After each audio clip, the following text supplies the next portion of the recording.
বুকের মধ্যে এতটা গভীর ক্ষত নিয়েও বেঁচে থাকা যায়?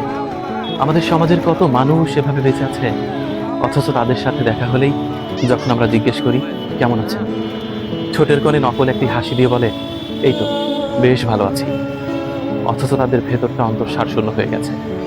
সারাদিনের হাড় ভাঙা পরিশ্রম করে বাসায় ফেরা পুরুষ মানুষটির ভেতরে কতটা গভীর ক্ষত সেটা কেউ দেখতে চায় না। শুধুমাত্র পরিবারের মানুষ তাদের প্রাপ্যটুকুই বুঝে নেয়, শুধুমাত্র দায়িত্ব সম্পর্কে সচেতন করে দেয়। আরো বেশি কাজ করতে হবে, আরো বেশি ছুটতে হবে।